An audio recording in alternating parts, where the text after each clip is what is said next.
మరి మన next segment just a minute.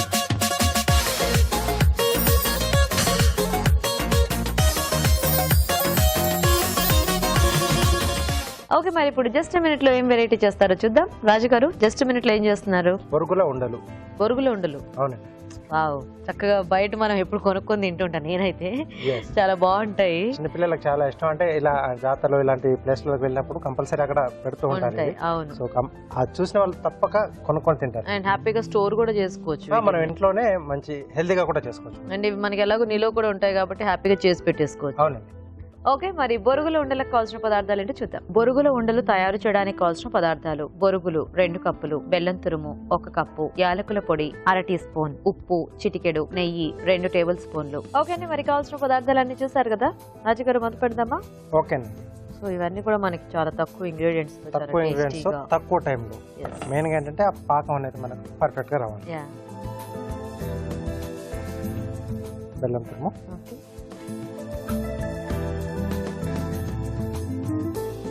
కొద్దిగా యాలకుల పొడి,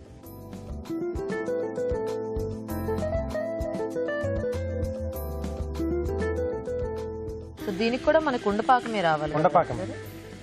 సో ఎన్ని ఉండలకి మనకి ఉండపాకమే రావాలి. సపోర్ట్ అంటే కొంచెం మళ్ళీ గట్టిగా మనకు అతుక్కోవాలి కదా.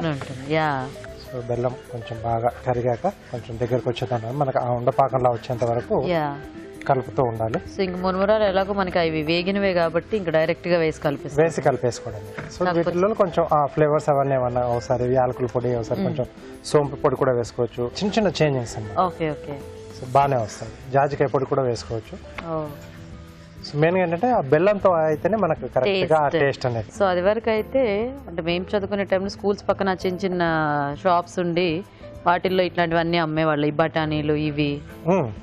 బట్ ఇప్పుడు కొంచెం ఇవన్నీ కూడా సూపర్ మార్కెట్స్కి వెళ్ళిపోయాయి. మోస్ట్లీ ఇలాంటి ఉండలు పెద్ద షాప్లోకి వెళ్ళిపోయాయి. పిల్లలకి అందుబాటులో లేకుండా పోయాయి. అంటే పేరెంట్స్ తెస్తే తప్పితే, ఎందుకంటే వాళ్ళు సూపర్ మార్కెట్కి వెళ్ళి కొన్నారు కదా, తీసుకెళ్ళరు కదా. పిల్లలు అంటే చాలా తక్కువ. వాళ్ళు వెళ్ళారంటే ప్రతి ఒక్కటి కావాలని మరా చేస్తారని చెప్పేసి పేరెంట్స్ లిమిట్ గా వాళ్ళు వెళ్ళి తీసుకొస్తుంటారు. కొంచెం పాకం రావాలి, కొంచెం రావాలి. ఓకే ఓకే అండి. ఇక్కడ పాకం గట్టిపడుతూ ఉంటుంది. ఈలోగా మనం చిట్కా చూద్దాం. ఇప్పుడు మీకోసం ఇంకో చిట్కా. ఈ రోజుల్లో చాలా మంది ఎసిడిటీతో బాధపడుతున్నారు. తినే తిండి వేళలు సరిగా లేకపోవడము, బయట ఫుడ్ ఎక్కువగా తీసుకోవడము, ఇలా రకరకాల కారణాల వల్ల ఎసిడిటీ అనేది ఫామ్ అయిపోతూ ఉంది. మరి ఇలాంటప్పుడు ఈ సమస్య తగ్గాలి అంటే ఒక గ్లాస్ నీళ్లలో ఒక చిన్న బెల్లం ముక్క వేసుకుని భోజనం చేసిన తర్వాత తాగడాన్ని అలవాటు చేసుకోవాలి. ఇలా చేస్తున్నట్లయితే చాలా వరకు ఎసిడిటీ ప్రాబ్లమ్స్ తగ్గిపోతాయి. ఓకే అండి, చిట్కా చూసారు కదా. ఓకేనా రాజు గారు? ఓకే అండి. దీంట్లో జస్ట్ ఒక చిటికెడు ఉప్పు, ఓకే, సో కొద్దిగా నెయ్యి అండి. సో ఈ ఫ్లేవర్ అనేది తెలుస్తూ ఉంటుంది. సో దీంట్లోనే బొరుగులు, ఓకే,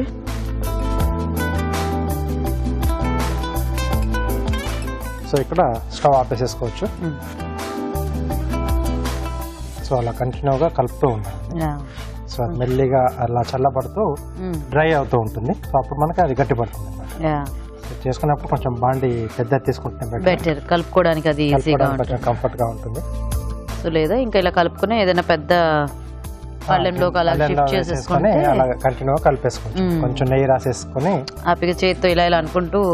చాలా మంది ఆల్మోస్ట్ అంటే ఈ హౌస్ వైఫ్స్ కానీ లేకపోతే కొంచెం ఓల్డ్ పీపుల్ వంటలు చేసేటప్పుడు అలాగే చేసేస్తూ ఉంటారు. ఆ నూనె నెయ్యి పెట్టుకుంటూ వేడివేడిగా వాళ్ళకి అలవాటు అయిపోయి. రెగ్యులర్ గా చేసే వాళ్ళకి పర్లేదు, కొత్తగా చేసే వాళ్ళకి కాలుతుంది. అంటే వాళ్ళకి కొంచెం వేడి టెక్నిక్ కూడా ఉండాలి దానికి. ఎప్పుడు ఎక్కువ కాలుతుంది అన్నప్పుడు మళ్ళీ నెయ్యి అద్దుకోవడం ఇలాంటివి చేస్తూ ఉండాలి. అలా కాకుండా కంటిన్యూస్ గా చూడితే శుభ్రంగా బొబ్బలు వస్తాయి. ఒకసారి చుట్టూ చూద్దాం. సో కొంచెం నెయ్యి లాంటివి మనం హ్యాండ్ కి అప్లై చేసుకుంటే మనకి స్టిక్కీగా ఉంటుంది కదా. ఓకే, సైజ్ అనేది మన ఇష్టం. సైజు కొంచెం ఆ స్వీట్నెస్ ఇవన్నీ కూడా చూసి వేసుకోవచ్చు. అసలు ఇలాంటి స్నాక్స్ ఈ మధ్య అలా చూస్తూ ఉంటే నోరు ఊరుతుంది. అండ్ చాలా తక్కువ కూడా అయిపోయాయి. అంటే వేరే రకరకాలు వేరే కొత్తవి రావటము, కొంచెం ఈ పాతవి కాస్త అలా అప్పుడప్పుడు సైడ్కి జరుగుతూ ఉంటాయి. మళ్ళీ వస్తూ ఉంటాయి. అంటే ఇవి ఎవర్ గ్రీన్, ఇంకా వీటికి తిరగలేదు. ఎందుకంటే అనే పదానికి ఇది లేదు. ఎస్, అంటే ఇప్పుడు ముందు జనరేషన్ నుంచి కూడా ఇవి కంటిన్యూగా ఉన్నాయి కదా, చూడగానే పెద్దవాళ్ళు కాదు ఒక్కసారి మళ్ళీ టేస్ట్ చేద్దాం. అన్ని కూడా పాత వంటలు మళ్ళీ కొత్తగా వస్తున్నాయి కదా రాజు గారు, ఏదో కొద్దిగా రీమోడల్ చేసి వాటిని యాజ్ ఇట్ ఈస్ గా మనం వాటిని అంటే చిన్న చేంజెస్ మరీ ఎక్కువ చేసినా అంటే వాటి దాని ఒరిజినల్ టేస్ట్ అనేది కూడా పోతుంది. వావ్. సో రఫ్ గా చెప్పాలంటే లో బడ్జెట్ స్వీట్ ఇది. అండ్ అఫ్ కోర్స్ మురమురాలు కూడా మనకి హెల్దీ, అండ్ బెల్లం కూడా హెల్దీ, అండ్ చేసుకోవటం ఈజీ. మిగతా అయితే కొంచెం మనకి హెవీగా అనిపిస్తే కానీ ఈ మురమురాలు ఉండలు అయితే కొంచెం అంత హెవీగా అనిపిస్తుంది. Light food. వావ్, బాగున్నాయి రాజు గారు, సూపర్, చాలా బాగా వచ్చాయి. Thank you. ఓకే, మరి మన బొరుగుల ఉండలు రెడీ అయిపోయాయి. మరి ఇప్పుడు కార్వింగ్ చూద్దాం. సో రాజు గారు ఏం కార్వింగ్ చేస్తున్నారు? సైడ్ లో ప్లేట్ గార్నిష్ చేస్తున్నాను. Okay. Carrot, so petal shape లో కట్ చేస్తాను.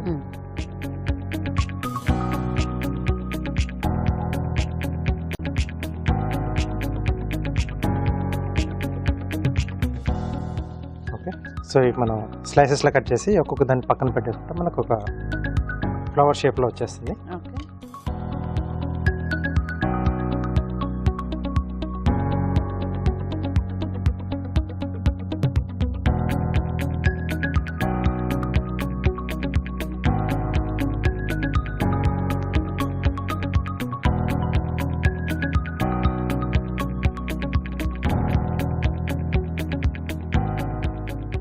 కొంచెం లైన్స్ వేస్తున్నాండి, కొంచెం డార్క్ కలర్ గా ఉంటే మనకు బాగుంటుంది. ఓకే. ఈ మధ్యలో లీవ్స్ లాగా.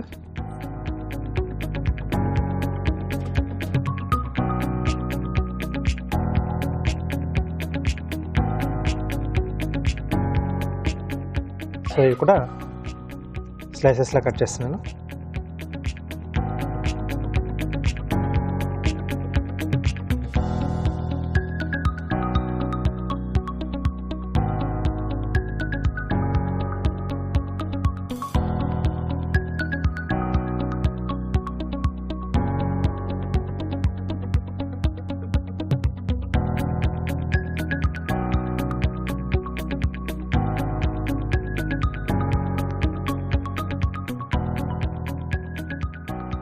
సో ఏదైనా కలర్ అంటే మనకు ప్లేట్ కలర్ని బట్టేసి వెజిటబుల్ మనం మారుస్తూ చేసేసుకోవచ్చండి. ఓకే.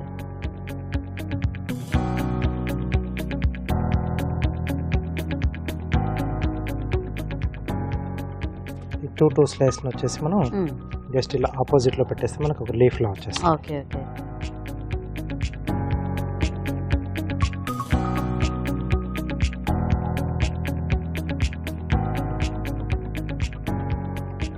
సో చిన్న టెక్నిక్స్, మరీ పెద్దగా ఎక్స్పర్ట్స్ కావనక్కర్లేదు ఇలాంటి డిజైన్లు చేసుకోవడానికి. చిన్న ఐడియా.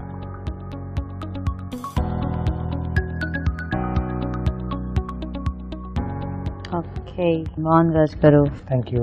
ఓకే అండి, మరి బొరుగుల ఉండలు రెడీ. టేస్ట్ చూసే ముందు తయారీ విధానం ఇంకోసారి చూద్దాం. బొరుగుల ఉండలు తయారు చేసే విధానం: ఒక పాన్ లో బెల్లం తురుము, యాలకుల పొడి వేసి కొద్దిగా నీళ్లు పోసి పాకం రానివ్వాలి. దీనిలో ఉప్పు, నెయ్యి, బొరుగులు వేసి బాగా కలుపుకోవాలి. ఈ మిశ్రమాన్ని కొంచెం కొంచెం తీసుకుని చేత్తో ఉండల్లా చేసుకోవాలి. అంతే, బొరుగుల ఉండలు రెడీ.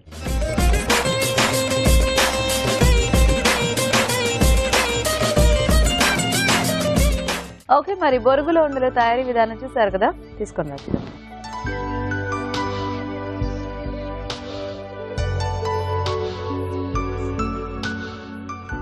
బాగుంది, చక్కగా ఫాస్ట్ గా గట్టిపడిపోతుంది కదా మనకి బెల్లం పాకం ఎప్పుడు కూడా. అవును, చాలా టేస్టీగా, ఆ మురమురాలు కూడా క్రిస్పీగా ఉన్నాయి. చాలా బాగుంది. అంటే కొన్నిసార్లు మనకి ఆ మురముర ఇట్లా మెత్తగా అయిపోతాయి. సో మనం తీసుకునేటప్పుడు ఆ క్వాలిటీ బాగా ఉన్నాయి చూసి తీసుకుంటే సో ఇలా కరకరలాడుతూ వస్తుంది.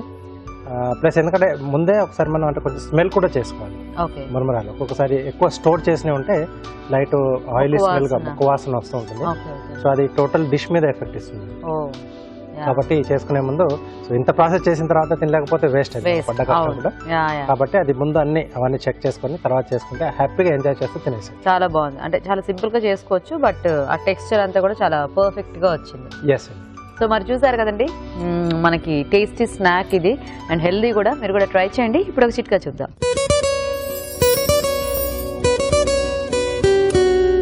ఇప్పుడు మీకోసం ఎన్టీఆర్ మసాలా వారి చిట్కా.